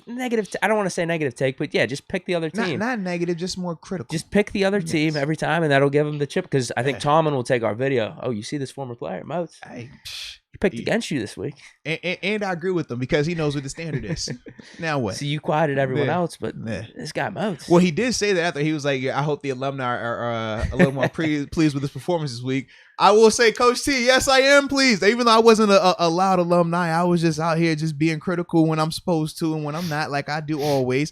But yeah, man. I was impressed. I thought the physicality was on full display, man. I love physical ball. Like that game yesterday was throwback, old school Steelers Ravens. Dude. Like that's what you live for. I mean, we felt the energy. Like, and I was telling you, I was just like, if the defense holds up, we're winning this game because I feel like Ben's gonna clutch up in the fourth quarter, and this does feel like some 08 stuff right here. Steelers Ravens rivalry, close game.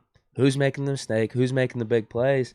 And that's exactly what happened. The defense held up, and despite Deontay's drop, he was awesome. Well, he was showing us that talking about the team just being that resilient. Where I think this season they're 6-1-1 in one-score games or something like that as well. Man, it's crazy. Yeah, I didn't even notice. I guess that is true. But you think about how many games we've won. We don't blow teams out. We win. It's it's tight. Even when we are blowing them out, we'll let them back into it though. We always do. Yeah, that's the Steeler way. That's what we joked about that in the fourth quarter. Was like, it's actually kind of good that we this because it makes us have to play for a touchdown versus the opportunity to play for the field goal. We're talking about ball shanking. Yeah. At the end, we're like, you know what? Maybe if it was tied, who knows? We run a conservative offense or something. And we know how we get when we get conservative. Not good. Yvonne Victor, off topic, but I gotta know, what NBA team do Pittsburgh fans cheer for? I'm from Florida and living in Ecuador. Oh wow, okay. So I'm far from knowing. Personally, I'm a Blazer fan solely for Dame Dollar. Dame Dollar, that dude. Nah, respect Dame Dollar, man. I know for me, man, I'm a big LeBron guy. So now I'm rooting for LA because LeBron is in LA. When LeBron was in Cleveland, it was Cleveland. When he was in Miami, it was Miami. I am a LeBron fan. I don't try to hide mine. You know, Deke is a Ben fan, but he hides it by saying he's a Steeler fan. I don't do that. No. I'm not even gonna lie to you.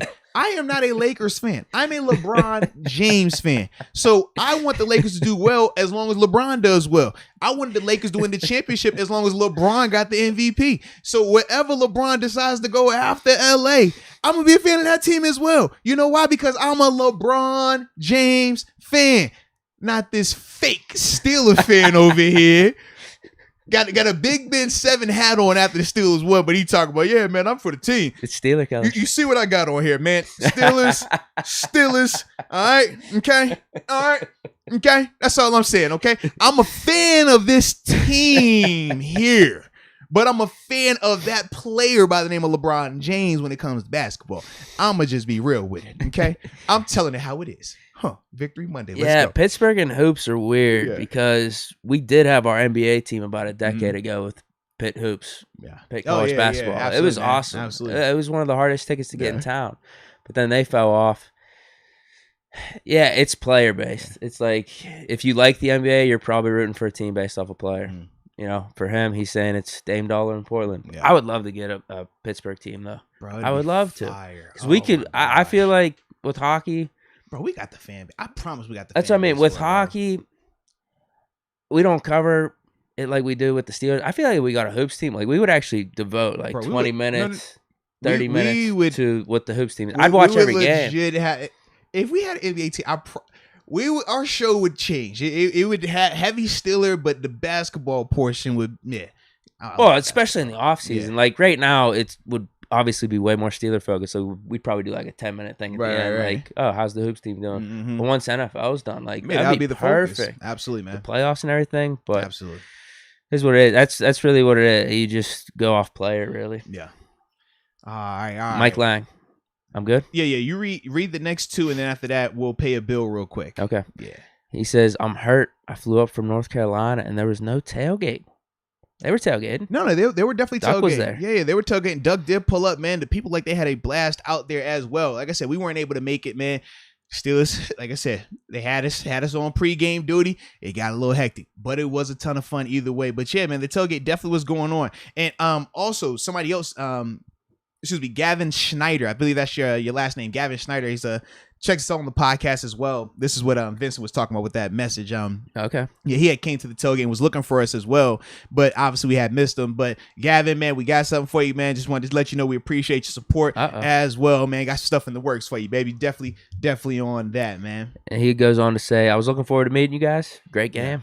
Nah, absolutely, man. Absolutely. Like I said, sometimes with this pregame stuff, it gets a little hectic, and I do feel, just based on what they were communicating to me, the team yesterday, that I probably ain't gonna be able to make it to another tailgate this season, just because they're gonna have me doing some extras, running around a little bit more. So giving y'all the heads up now. All right. But yeah, that is that. Okay, I'm at Mike Matisic. Chat jumped, so I don't know what's after. Okay, perfect then. So since I'll be on Michael Brooks, what I will do is pay this bill real quick. So you know what? Let's pay a bill. Sure. Because I don't know if people have noticed, but in the bottom right corner, it's a logo up there. Now, usually said logo says DraftKings Sportsbook, but my friends, we got something new for you today. Yeah, today's show is brought to you by DraftKings Casino. Yes, ladies and gentlemen, they have a new casino app, man. We're able to play slots, table games, blackjack, you name it. Just a ton of fun. But also what DraftKings Casino app is doing, for the first time users, because we know we were first at something. This makes me, I'm going to be a first, when I decide to have a little fun with this DraftKings Casino app for the first time users. When you use the promo code Moats, because you got to put Moats on everything, you will receive up to $2,000 in draft deposit bonus. Yes, they doubled not it up. 1, 2, they're doubling it up. New application, so they wanted to make sure it's extra incentivized or a little bit more incentivized for the people out there. So yes, not $1,000 but $2,000 in draft deposit bonus or in deposit bonus money. So essentially, whatever you put in when you first start your account, when you use that promo code Moats, DraftKings Casino app will ultimately match that money as well. So you will have double whatever you put in. So that is a awesome concept right there with DraftKings Casino. And as we always tell you, if you have a gambling problem, probably should call 1-800-GAMBLER. But read this. It's going to tell you everything you need to know. Legal. If you... I was going to say, where's the song? Is there one for the casino? Has a gambling problem, you better call 1-800-GAMBLER. You better call. What if you got some crisis counseling and you need referral services? You better call 1-800-GAMBLER. I said you better call 1-800.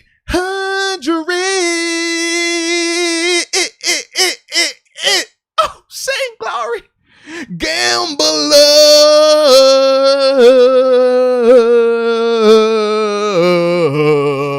Shout out to DraftKings Casino. So now we're back to regularly scheduled programming. I'm glad the song sticks around. Yeah, well, you never know. You know what I'm saying? Like sometimes the casino app might be a little different. You might not sing for the casino, but in this region, in this parish, we sing for everything. So, hey, real quick, we're at 207 likes, 623 watching. Let's get that up to 300. Hey, talk to him then. I don't think that's too far-fetched. That's only half of 600. Come on, bro. That's easy money, man. Y'all should definitely do that. And not for us. We talking algorithm, baby. Yeah, just help the algorithm. Just hit the thumb. This is a thumb, and it goes up. Who doesn't love a thumb that goes up? Boop. Click it. You wow.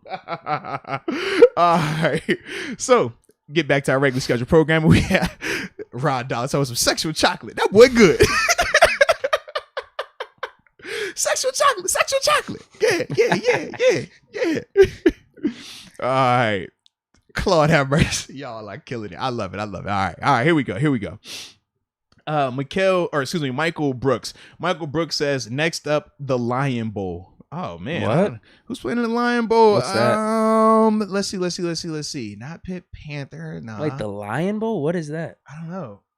Or maybe it's a Minnesota reference. I'm not sure. Yeah. I'm not sure on the Lion Bowl.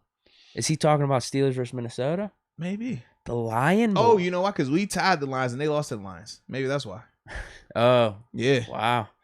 We're the only two teams in the NFL that haven't beat the Lions. Bro, that tie is hurting us now. Who knows what it's going to do at the end of the season, but it really sucks not being 7-5. We would be in the wild card right now. Yeah, we would, man. We would be because we would have the tiebreaker. Yeah. Was it one of those teams we'd have a tiebreaker over?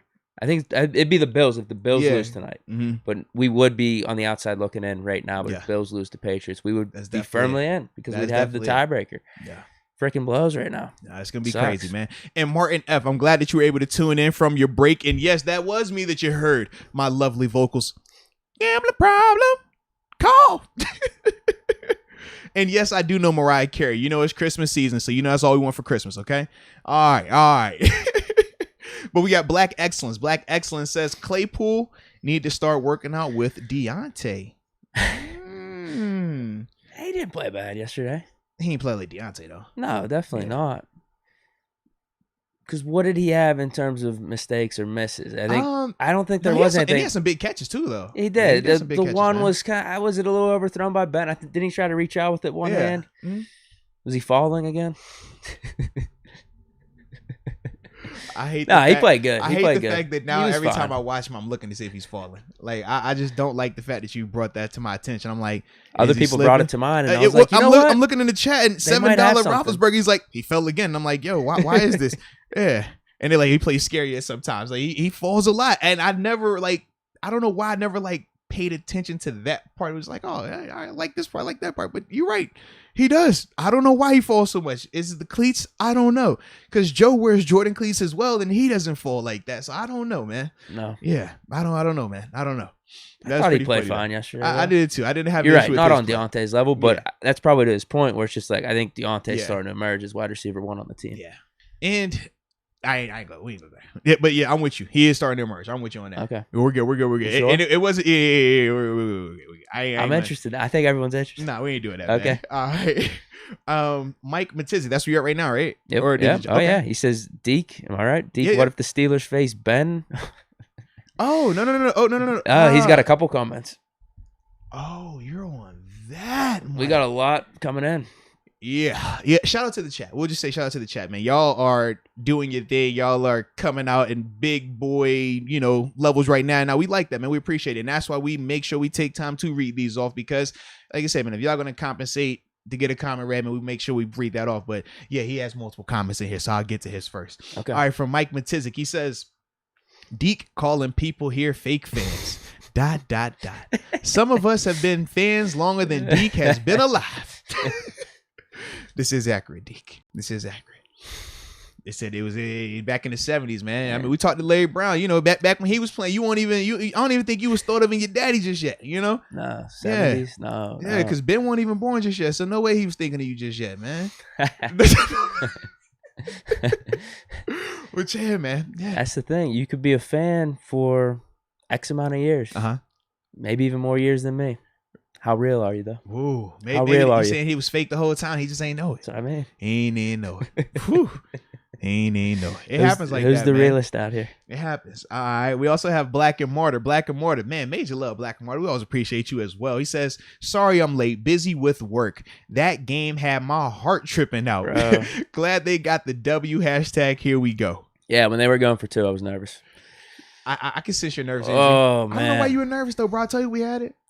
I told you this. What I whisper? I ain't want to whisper in your ear, but it was like, I got this. I got you on one end, I got wifey on the other end. I'm like, bro, we good. She's like, I told they scored. I knew it, man. I'm like, yo, we good. Just chill. We good, babe. Relax. We good. And then you over here, dude, they going for 2. Oh, I'm like, bro, we good, man. We got this, man. Leave it to the defense, Deke. Leave it to the defense. Good pressure by TJ. Yeah, leave it to the defense. How we feel about that coverage on the 2 Oh, no, he was wide open, man. If it wasn't for TJ, it's a touchdown pass. It's that simple. TJ forces him to throw it side on versus throwing it over the top with a little bit more touch. But Mark Andrews is 100% wide open on that play, man. I still feel like he should have caught it. No, you can make a case for it. That's what I'm saying. Absolutely. And that was the part where it's like, he had a couple drops. We're extremely excited about the performance, and we talk about it in a very, very high and positive manner. But we do overlook the part that if he catches that ball, we're singing a different tune in here. We're talking about how we let one slip away. We're talking about how, man, this is another week where we don't get the job done and all these other things. I mean, it literally came down to that, realistically, So it was Ravens got lucky enough this year. Yeah, seriously. And that's my thing. It's like when I talk about Baltimore, man, we said that going into the game. We said they're the 1 seed, but they are a very flawed team. They find ways to win, and it's ugly. I mean, that's how they beat Cleveland. You talk about the Cleveland game, it looked just like this. Back and forth, muddy, nasty. Offense is not really doing anything, and then Lamar hits a play or 2 here and there. Yeah, and that's what he did. Yeah, the one on 3rd and 10. Was that not what he did yesterday? He ran back 20 yards. That's seriously what he did yesterday. Though it's like you're watching him back and forth, back and forth. They didn't have a big play. Nah, but then it's like, okay, gotta have a moment. What does he do? He finds a way, gets him down there, scored a touchdown. You're like, dude, is he about to do this again? But in my mind, I just say, oh, not in Pittsburgh, bro. Not in Pittsburgh. Not on potentially 7's final home stand against the Rat Burst. He ain't going out like that, baby. That's all I kept saying. I was like, they ain't going out like that on 7. Not. Can't go out like that, man. Yeah. That was a fun game, dude. Yeah. Hey, and Jamie, I'm sorry I scared your cat, all right? Your cat got to get his ears fixed. I think I got good vocals, by the way. Well, I will say this in terms of luck and stuff and what goes on in the game. I know you don't like to bring up refs, but I think they were kind of garbage. Against us. People gonna complain about refs every week. That's why I don't care about refs, because one week, we might be complaining, and a week later, another team complaining against the refs, and we're benefiting from it. That's my point. Ravens have got lucky enough this year. Mm-hmm. It was about time we had one of those. Yeah, but that was crazy, man. Crazy finish, man. Crazy. All right, next up we got Ramiro Rodriguez. Shout out to Ramiro Rodriguez. He says, "What's up, guys? Just wanted to shout out all the Steeler fans and ask what parlay bet y'all got on this game Thursday or on this Thursday's game. Hashtag not financial advice. Hashtag here we go. Rocket ship fire emoji. But we'll have that Wednesday. Yeah. So full update. No banner Tuesday tomorrow. Oh, Did want to throw it out there. He has practice tomorrow actually. And Coach Thomas' press conference actually happened that would have been today. a good one to talk to him about. Yeah, too. it would have, man. Got in for a little bit. Absolutely. And just the atmosphere, the win. Yeah, but we won't get a chance to talk to him tomorrow because, like I said, they have practice tomorrow. Coach Simon spoke at 12, which is why my show got bumped up to 10 this morning. Everybody's getting moved around right now while we're at this afternoon time frame, but it all works out just perfect. So we won't hear from Banner, but we'll have our next show on Wednesday, and then we'll do a Friday show because obviously the game being Thursday, we ain't doing no show I kind of on like Thursday. this. Yeah. Friday would be nice to recap and we do our picks. Absolutely. I did pretty check good. us out. I did You pretty see? good this week. No, you did, man. It was impressive, man. Well, I liked it. you could salvage something here with this It's the Bills one tonight, Patriots. It's a But I clean still think you sweep got so me, though. far. Yeah. I think it I still think is. you got me. Mm-hmm. Now, Yeah. what's the protocols? Can I be drinking one of those tie-dye things in here? I don't know. I mean, you falling off the chair. You falling off the chair with nothing in here. So who knows if you add a White Claw? I mean, I've seen you with the White Claws on game day. I know how you get. That's all I'm saying. Dude, I wanted to go back so bad to your car to get that Michelob before we got into the stadium. Bro, that was the first time you gave me like DJ vibes. You was like, bro, hold on. I'm like, yo, you all right? What's up? I had to go back to your car. Did you forget your wallet? We're about phone? to go into the game. Like we just walked because like full transparency, like the team, we get to go in through a little nice little security entrance, but we don't have to do lines. It's like a cool little gig, right? So we try to go back to there all the time. So the guy is waiting on us. So we get done with the interview with Larry Brown. We go to the car. I'm like, yo, just sit here. It's going to be like 5 minutes. It's really like 15 minutes because Deke kept getting stopped. It's like, yo, is that Deke? Is that Deke? He was the Slars, just big time celebrity yesterday, right? So we go to the car. We drop off his bag, the camera, the stand, all this other stuff. And we're already there. Walk back. We're probably about 20, 30 yards from the car. And he's like, bro, you straight? Me, wifey, mother-in-law. We're like, yo, what's up? Yeah, Deke? you were concerned. He was like, yo, is everything all right? I got to go back to the car. What you forget? You got your wallet, you got your key. No. I got another beer. I got to get out the car, man. I'm like, bro, we are going into this game. We will buy beers when we get in here. Stop it, Deke. That's the move. And then I'm like, Deke, the car is here. We're not waiting in this long line. We're going right to this door that's going to have us walking right in. Like, unless you're drinking this in 30 seconds, which, by the way, I saw your chug skills. Your chug skills are piss poor, by the way. They are. We've seen, yes, because we had multiple opportunities to chug beers yesterday. You're chugging this piss poor. I'm just throwing it out there. You're great in other areas, but your chug game is really horrendous. Okay, I need to be really mentally prepared because I can do it if you like give me 30 seconds to like mentally prep. But you're right. Like where they're just like, hey, you can't take that out. I just stand there. You get flustered. I'm like sipping it almost. Yeah, you get so flustered. He's like, nah. Why, man? Is it because it's beer? This isn't liquor. And I'm like, yo, Deke, just drink it. Nah. Yeah, man. Yeah. So I was glad that we were able to leave that in the car and then just go purchase some new, drinks when you got there. Definitely man. One of my moves is as you're walking into the stadium, just grab as many beers as possible, and then before you get to the line, just like chug them before you get in. Well, in fact, your bag is still here. It probably might still be add in a there. Michelob. Yeah. Was it one or was it two?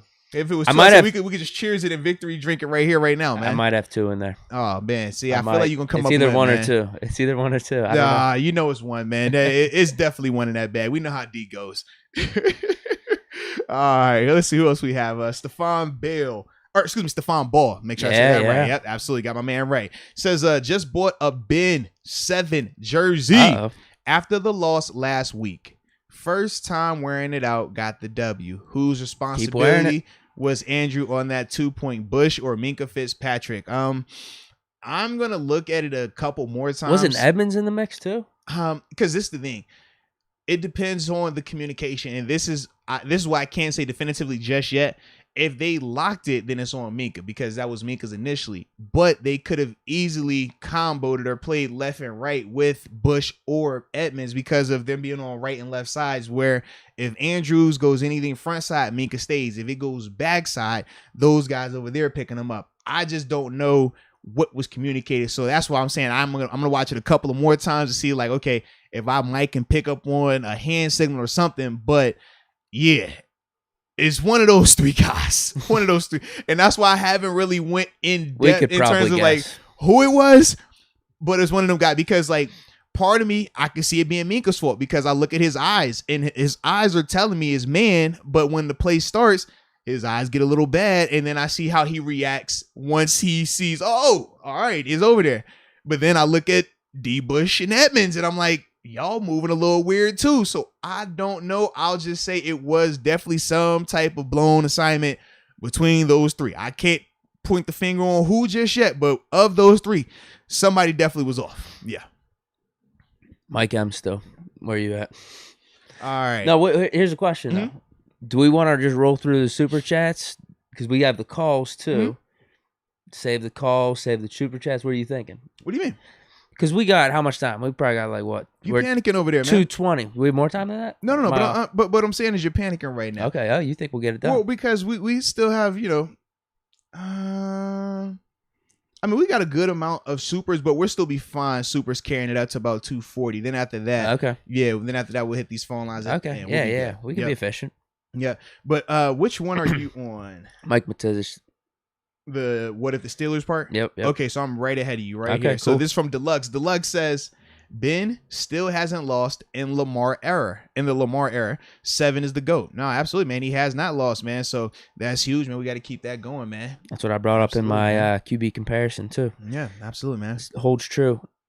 Mike Matizich now, right? Yep. Deke, what if the Steelers face Ben on his new team and beat him in the Super Bowl? Would you be torn between emotions? I'd be rooting for the Steelers, man. I'd be rooting for the Steelers.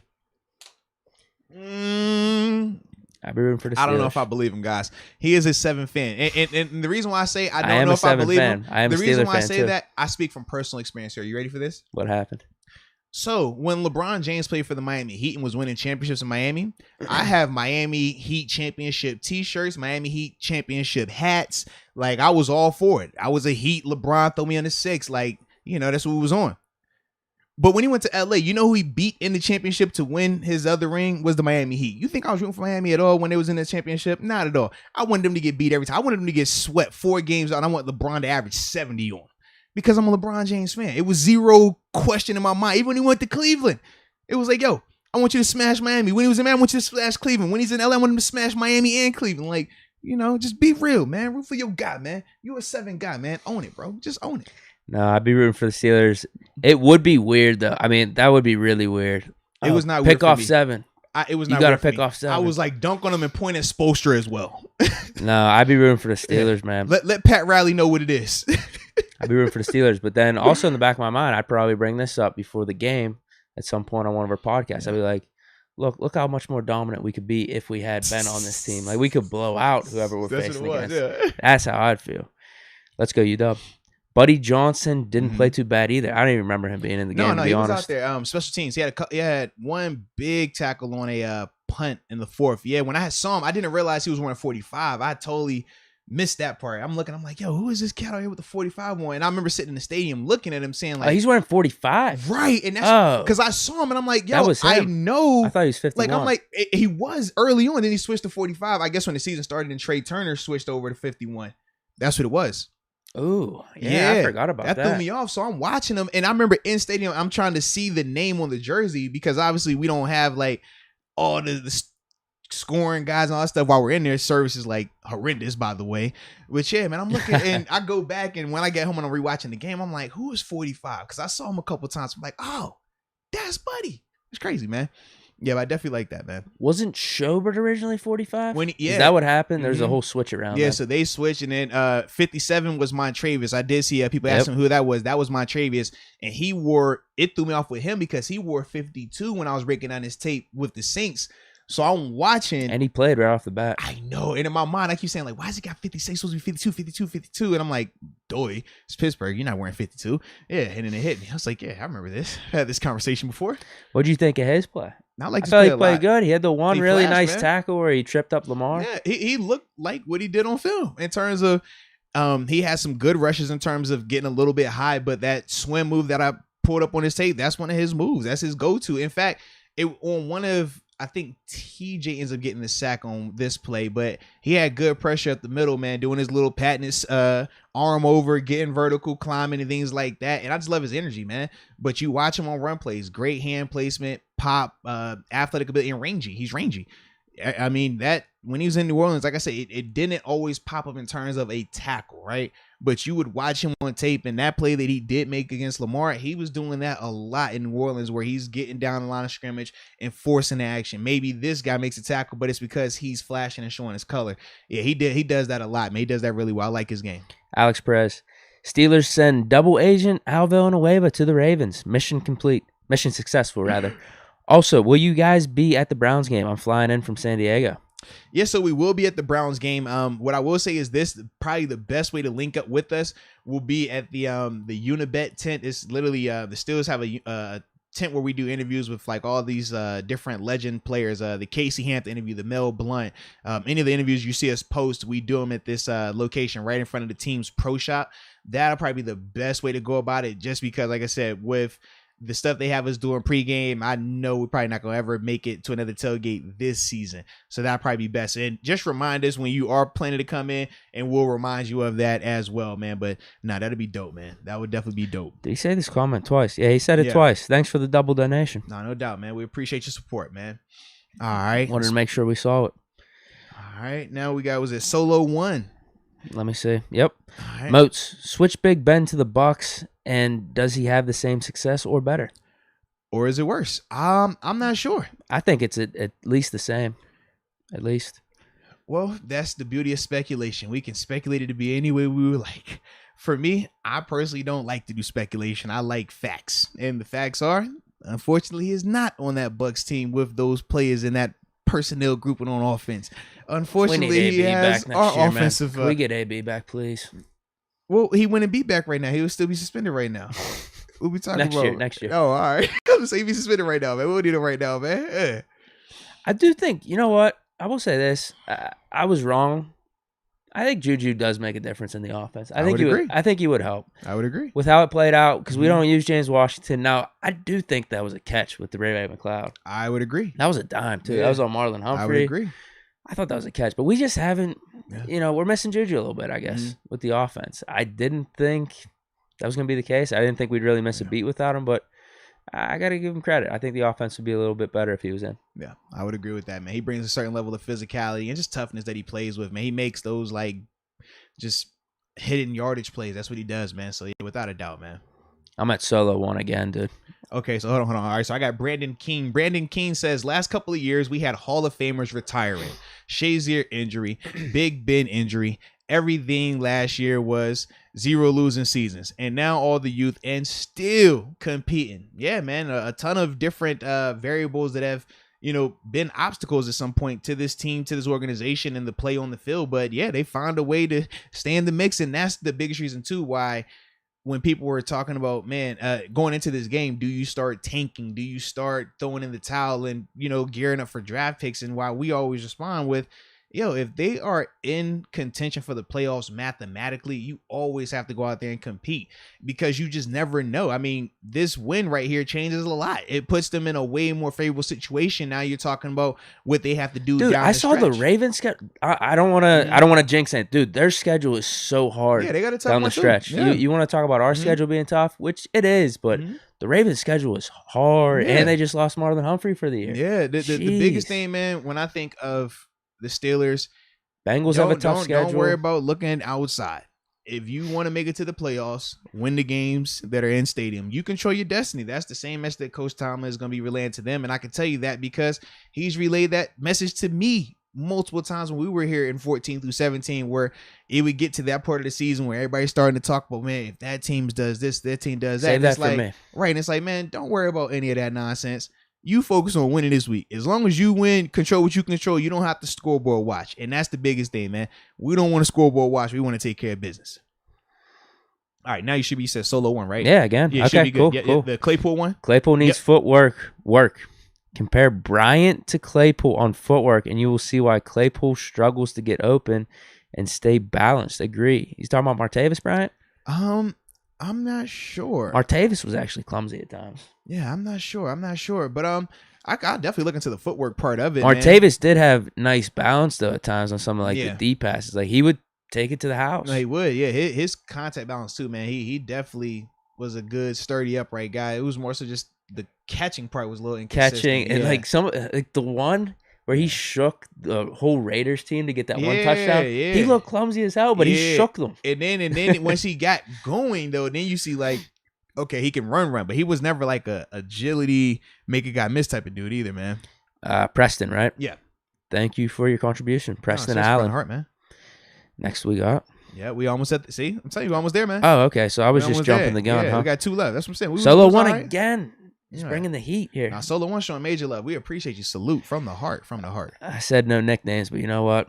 Did A-Dub do enough yesterday to be a consistent starter at CB2? I think he did well playing outside. I don't like seeing him playing in the slot.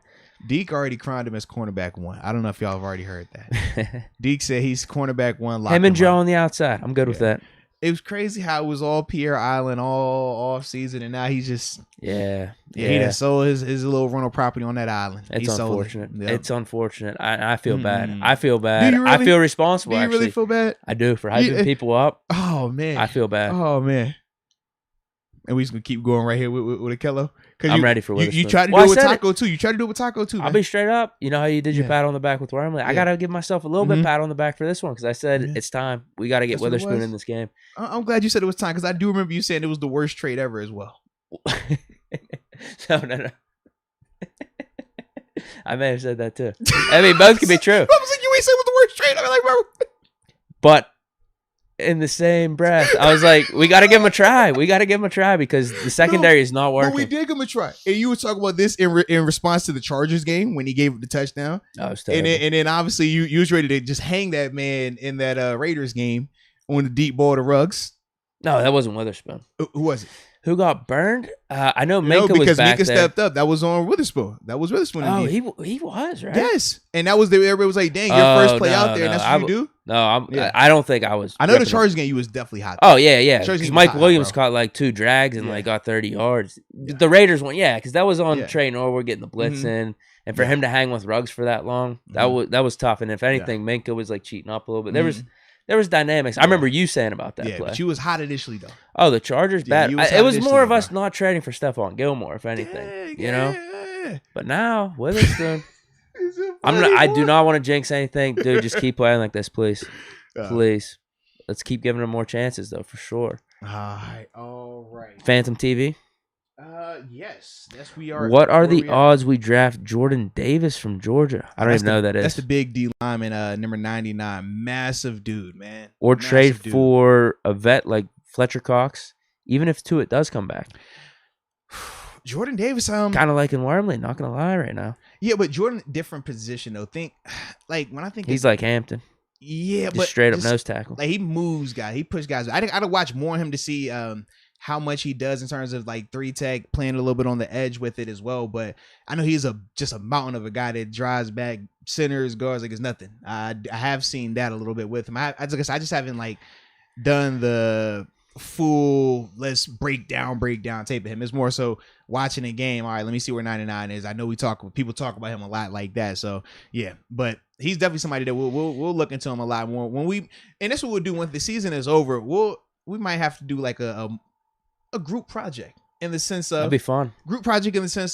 y'all make your list of guys that y'all think we should be looking at. We'll obviously have our guys we think. Check and the then tapes. from there, man, I'll go through, check the tapes on the different guys, have the film reviews. But that way we'll all be involved in the process That'd be fun. versus just me and Deke thinking of, oh, well, I think this player or that player in this, this list. And y'all might be watching guys and saying, well, what about this guy in, and Wyoming, for example. Like, I wasn't going to watch that if, let's go UW then and bring him up. So that, Yeah, and he's been a hot topic in some of he these definitely chats. has, man. Definitely has, man. So that's something we might do at the end. CJ. Okay. Love the show. Tuning in from Hawaii. Let's Thanks, go, bro. man. Major love, baby. Major love. Thanks for the support. Let's go, UW. Yeah. Last bit here, but PH3. Nah. Up and down, man. Up and down. He says he deserves some praise for that huge 64-yard coffin corner punt. That was probably the punt of the year. No, that was amazing. It was amazing. That was amazing, bro. And he had some duds. That was not so amazing. It sucks. I feel like he's just trying to. How do I want to phrase this? One of his punts goes too far, or if it's too much of a line drive. Yeah. But then he's trying to elevate the other one, and it's way too short. Mm-hmm. So he's still trying to get that fine balance in there with some of these touch kicks. But the 64-yarder, yeah, it was awesome. went out. I didn't think it was going to be called. I didn't either. I really didn't. I thought it was going to be called a not, touchback. I thought they were going to say, man, yeah, that kind of went over the pylon. We're not going to give it to him because it was so close. Like, we were right there. It wasn't on our side, but it was on our end zone. But yeah, you got to give him credit for the punt for sure. I can't even remember what happened on that drive. I think they got 10 yards right off the bat. They almost got a first down. I think they might. Yeah, it didn't even matter like that. Mm-hmm. All right, man. All right, so we just got like a little burst of 4 chats that just came in. So if you read these 4 off a little bit faster, let's do it. We'll be good to go. Yep. And then after that, we'll actually be ahead of schedule, and then we'll switch over to these phone lines and then have the people enjoying the rest of their victory Monday on this short week because we got to get ready to turn the pages. Vikings week also, baby. We already there. It's crazy. Yeah. Preston Allen. It's my birthday today, and I'm smoking a Ravens pack, baby. Bro, happy birthday. More a lot of Ravens pack. Let's go, man. Make sure that pack is extra loud too, baby. All right. Not that I would know anything about that. I was talking about the volume. Yeah. You know, shout out to the researchers. Michael Brooks. I DM'd Deke and commented on his IG. He ignores me. Damn. Wow, fake celebrity over here. See? Real celebrities DM their fans back, man. I'm not a celeb. You take pictures with people, you put your little finger up and all this other stuff, man. All these you're just a rock star, Deke. You're a rock star. I will say that. You like you're supposed to drink cigarettes I will and drink say Jack this. out the I bottle. could do better on my response for comments. Yeah, man. Early on, I pretty much respond to every comment. I may have gotten a little bit too big for my head right now.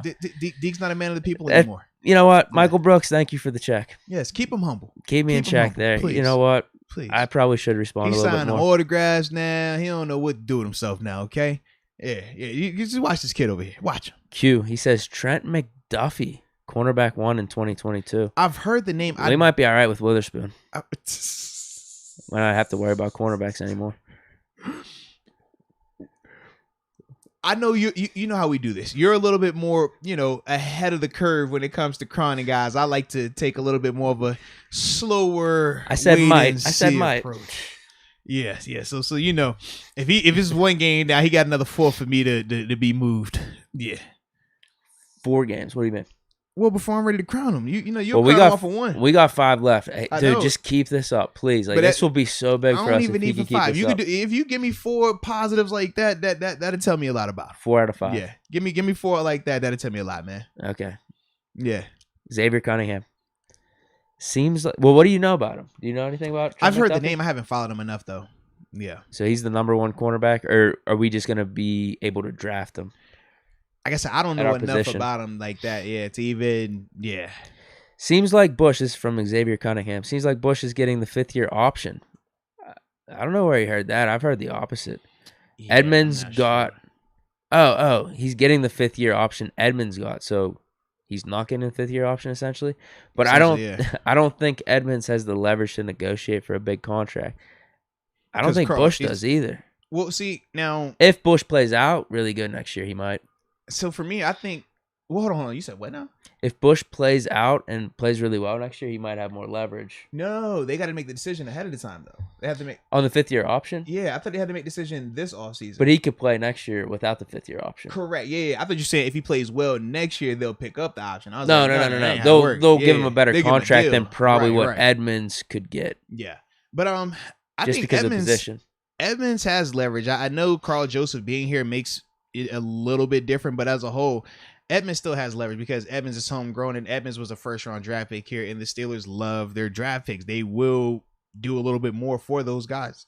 And as a whole, I mean, Edmonds, in terms of public perception, it might be a little down, but within the organization and with, when you're talking about his responsibility in the defense and him as a player, the sentiment is drastically different than what fans view Edmonds as how this team views Edmonds. Edmonds is a good player. He's a consistent player, and he's continuing to take steps in the right direction. They will take care of Edmonds if they can get the numbers to work. Trust me on that one. Now, with Bush, it's a little more up in the air because, like we said, even though Bush played really well compared to the other weeks, it still didn't scream, this is why you would pay a guy $8 million or $9 million a year type pay. And that's the part with him where it's going to be a little bit different just because of where he was drafted at in his 5th-year option. Why for him, he would have to increase that productivity a lot more over this last little span just because of the sheer amount of money that's associated with it. Yeah, I agree 100%. Yeah. I don't think he's done anything that warrants the 5th-year option up to this point. Yeah. Could he turn it around next year? Could he turn it around for these next 5 games? Absolutely.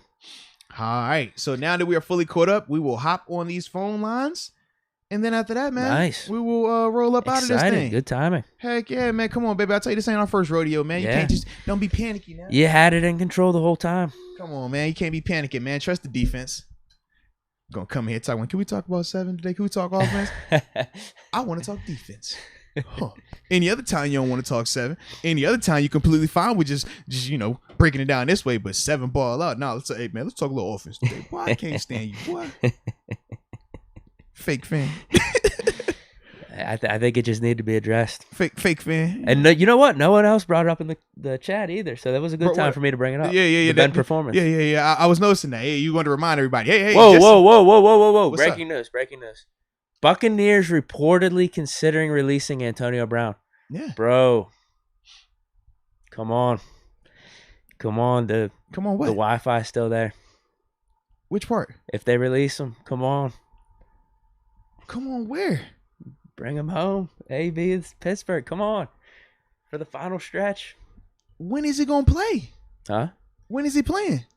How many more games is he suspended? Is he healthy yet? Is the ankle right yet? Because the ankle still isn't back yet. Yeah, you're right. What's going on with the timeline in terms of, are they counting the suspended games for the ones that he misses from injury? This is the unique part, because in the past, the NFL does not count suspensions for injured games, for injured players. So they wait until the player is healthy before they start the suspension. Otherwise, if a guy's hurt, they're just going to allow, oh yeah, man, he was down. So, that counts suspension. It's like, nah, he was not going to play anyways. But the thing that's interesting with this, because it's not a season ending injury, right? It's something where it is kind of 3-4 weeks to week. Yeah, it's hard to tell.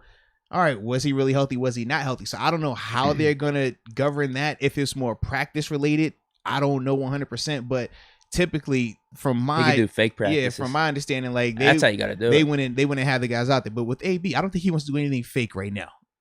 If you catch my drift, okay. If you catch my drift, I don't think he wants anything fake, fabricated, or not 100% authentic. Okay, that's so. Hey, we'll leave it at that. All right. The Buccaneers practice report is fake. Yeah. It says AB full participant. AB didn't show up. That's all I'm saying, man. So I don't even think like we'll find out. I'll look into it a little bit more, but yeah, in the past they have not allowed suspensions to count for when a player is injured. They wait till the guy is healthy, then they count the suspensions. Either way, for a fact now, AB's on the open market next year. Yeah. I would not expect him to go back to the Bucs if they release him like this. So you wouldn't think he would go back to the Bucs? You think he would come back to Pittsburgh? I don't know likes Brady. I don't know what the percent chances of him coming back to Pittsburgh. At least there's a chance. He was staying with Brady. You know the Jim Carrey meme. You say there's a chance. What did he say? He said Ben never invited me to his house. Brady opened his doors with open arms and said, "Stay here, my friend." You know what though? Yeah. We did hear some of his recent interviews saying, you know what, I appreciated my time with Ben. Mm-hmm. There's been a couple where he's shown a little bit of remorse how the Pittsburgh situation ended. A little bit. I don't know about remorse, but just more of like appreciation. Are you talking about when he was doing them drive-by interviews where he would talk nice about this player, but then still take a shot at another player? Are you talking about that? He talked good on the Steelers organization. I think you're right. He talked shit on Juju. He said he'd come back though. That was beforehand, right? That was during the debacle before. That's before he went to Tampa. That's when he was doing the PR. I got to get my image right. Bro. We know this. Bro. Come on, man. I would love it to happen. I really would. I know. You saw how he played this year. I know. I don't think he's lost a step, really. I hear you. It ain't happening, man. I don't think that happens, man. Prayers up, please. We've seen some crazy things happen. TJ passed off his COVID test in like 4 days. So you're right, man. You're right. You're right. All right, let's hear this first one, man. Who we got getting it off their chest? You got your headphones in. You ready to roll? Yep, ready to roll. All right, let's see. I don't even know who this is right here. Let's find out. Moats, Deke, what up, though? That's why I'm from the 314 STL St. Louis, Missouri. Man, what a game, what a game. I'm just now leaving the bar. Whew. Had a couple shots bet on this game. I normally don't. I haven't bet on a game. The Steelers game since we lost to Green Bay in the Super Bowl. Maybe I need to start betting on this game. This is my first time wearing my Big Ben 7 jersey. I just bought it. He was in the chat. Because I heard he was retiring and shit. I mean, my bad. He was retiring in things. So I'm like, oh, man, I got to get the Ben jersey. First time wearing it, Ben show out a little bit, Oh, my God, why did Deontay Johnson drop that ball? But it was a good game. It was a great game, y'all. It was a great game. Had fun at the bar. I couldn't even watch every play, but I had fun. The call right here, baby. But, yeah, Deke, Moats. Victory Monday. I'm ready for it. I can't wait to hear this podcast or watch live. I hope I watch live. But yeah, I'm going to tune in to the show. Thank you. Excited. Let's go. Steelers Nation. Peace. Let's get it. Let's get it. Yeah, man. He did actually tune in for the chat earlier today, man. Shout out to him for that, man. Yeah, he mentioned that. Jesse Moreno says, laugh my ass off. Damn, that was my last bet too. Oh, that Super Bowl. Wow. People just stopped after that one. That's crazy. Stop betting. That's crazy. I'm envisioning that phone call too. Just walking out of the bar, rainy night. You're walking back to your car, Smile by on yourself. your face, feeling good. I envision that. Man, I'm calling. I get where he was up. coming from. I'm there. calling the homies up. Yep. I'm glad we were on your mind. Yeah, absolutely, man. Let's see who else is gonna get it off their chest. Hey, what's up, guys? It's Oscar calling from DC. Hey, I just finished watching a game. Chris Wormley had his revenge game. 2.5 sacks, pressure all game long. I know we said we were thin on defensive line, but damn, Chris Wormley came to play, baby. Hashtag Go Steelers. Let's get it. Let's get it. Your boy Wormley did. Hey, man, I'm telling you, bro. He did some good things, man. He definitely did. I like his game. Like I said, just super consistent, steady Eddie. Typically doesn't give you the jump off the screen productivity that we saw yesterday. That was more of the splash variety. That's what you think of like your Tuitts and Cam Haywards. But as a whole, he is a good player. Just keep it up. This should only Good help player. his confidence. I mean, I hope he wasn't reading all these people trying to bench him for Isaiah Loudermilk just because Isaiah is a younger guy. Well, Like, there's that, Lord, and man, stop it. When we signed him to the contract, I think I was Yeah, upset man. too. Come I was on, like, bro. what are we Chill out, doing? man. Worm. What are we doing? Let Big Worm do what he do, man. Big Worm. Big Perm. Big Big Worm. time shout out. Yeah, man. Absolutely, man. Hey, it's the truth. I just wanted to call in about the Ravens game. I didn't get a chance to watch it, but I listened to the whole thing on Sirius XM. Based on the sound of it, we put our fourth-string lineman in, and the line performed. All in all, I think the ultimate factor, and I want to know your opinion about this as well, I think the offensive coordinator that's trying to, make the plays and stuff like that should let Ben have more control over it and do a little bit more hurry-up of an offense. Because I think all that time in between all the plays and stuff like that are ultimately what's hindering the team and the cohesion. I think they work on speed, not slow precision. But love the show. Can't wait to hear from y'all. I didn't watch the game. Here's my take. That's my favorite call maybe of all time. He said he listened though. He listened to the radio, man. That is awesome. I was just looking at you when he's talking about the coordinator at first, and you don't know where he's going. I see you. You're like, oh yeah, it's the coordinator. It's the coordinator. He's like, but you need to let somebody. He's like, oh, you know what? I agree with this. Take 100% now. Like, yo, I hate Deke, man. What is he doing? Hey, no, but to his point, we did that one formation with I'd the agree. 5 wide with Derek Watt out there and like Pat Fryermuth. We went base personnel offensively. Then you could keep doing that. I think it was 22 or 21 personnel. It was Najee, it was Derek Watt, Pat, and I think Gentry was out there as well. And was Deontay the solo receiver out there? Maybe I forgot who the solo was, either Deontay or Ray. But yeah, they went 5 wide out of that. I mean, I like it. I was telling you in the stadium, that's what New England would do back in the day when it was Gronk and like Hernandez, Shane Vereen and like these scat backs and stuff. They're gonna get big body personnel groupings, put you in heavy personnel defensively, and now we're gonna just say our bigger athletes are better than your bigger athletes. And 9 times out of 10, their guys were, but we actually have guys where we can take advantage of these mismatches now as well. When you talk about Najee, Pat, even to an extent, Gentry is starting to show up a lot more as well, man. Clutch catch. I mean, it was only 3 yards, but that was big to get that first down. But you know why? Had some wiggle. You know why he did it, right? He was on the podcast. Come on, bro. It's that simple. You want to be a really good player, come on the podcast, man. Everybody that's been on the podcast, we balling out. Is that even Cody White was playing there? He was showing up yesterday. Special teams. Come on now, put some respect on. He had to open the tackle. Yeah, absolutely, man. Tone said, all right, we got time for about 2 more, so let's go. Yo, just had to make another one. Cut it off. But shout out to Big Ben to be as clutch as ever. Keep stacking those wins. He's going to be our QB forever to this day. Believe it. And most importantly, shout out to the defense pulling out a huge win tonight against Lamar Jackson. Sacked him, I don't know, probably 6 or 7 times. TJ Watt, Defensive Player of the Year, always. Big Worm putting in that work. Man, it just feels good. This is a great weekend for Steelers football, Pittsburgh in general. Let's get it, baby. Here we go. I like it. Good call. I like it. Yeah, I don't think you could say enough about the defense yesterday. I was really impressed, just as a whole, everyone. Yeah, Witherspoon, they did their cornerbacks, thing, man. and defensive line containing Lamar like that. Devin Bush, little improvement, and then Joe Schobert sticking it out throughout the game, even though he had those couple bad plays early on. But, man, I loved how the defense played. Yeah, absolutely. All Especially when right. you compare it to the Bengals game. Jeez, like 180. Unfortunately, you are right about that. Complete 180, which Yes, is good, though. it was. Which is good because we're on the right side of that. All right. We are. Yeah. Hey guys. It's AJ Martinez here in Santa Fe, New Mexico. We're just been watching the game with the Ravens. Oh Lord.